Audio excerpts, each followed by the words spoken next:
تو یہ ہے تقدم علی اللہ وعلی رسولی، یعنی اے لوگوں، اے ایمان والو، ملک تو فتح ہو گیا، کئی بجائے اصلاح کے بدعت کا نظام نافذ نہ ہو جائے، کھری نظر رکھو کہ بدعت نہ آئے۔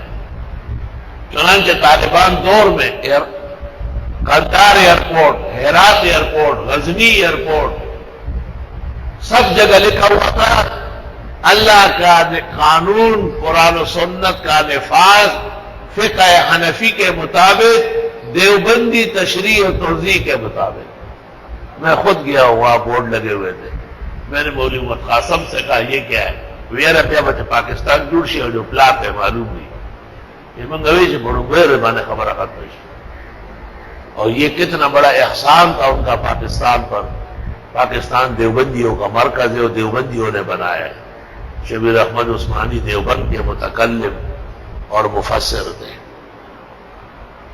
اور ہر ایئرپورٹ پر لکھا تھا۔ اور سچ مچ ہم قندار ایئرپورٹ اترے، وہاں طریقہ ہے کہ گورنر سے ملاقات کے بعد روانہ ہوں گے۔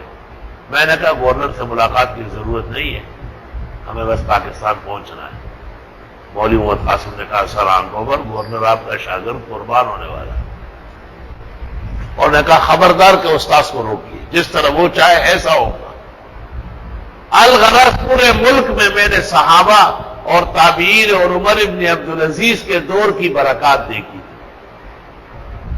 بڑے بڑے قضیے جو حل نہیں ہوتے تھے، کسی عالم نے مولانا کو کہا، فوراً کہا اللہ اکبر، ہمیں بادشاہ اور حکومتیں نہیں ڈرا سکتی، ہم اپنے استاد اور اپنے بزرگوں کی بات ہر وقت ماننے کے لیے تیار۔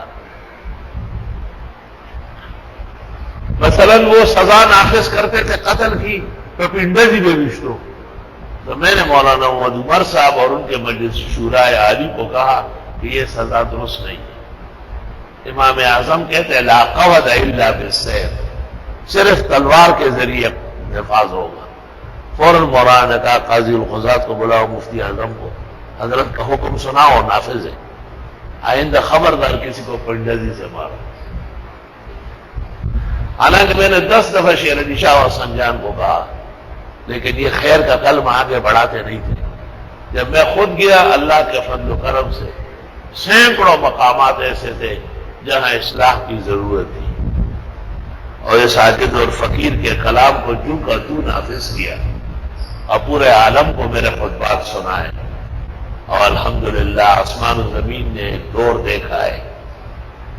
غلبت الروم فی ادنی الارض وهم من بعد غلبهم سيغلبون في بضع سنين لله الامر من قبل ومن بعد ويومئذ يفرح المؤمنون بنصر الله ينصر من يشاء وهو العزيز الرحيم وعد الله لا يخلف الله وعده ولكن اكثر الناس لا يعلمون ظاهرا من الحياة الدنيا وهم عن الآخرة هم غافلون۔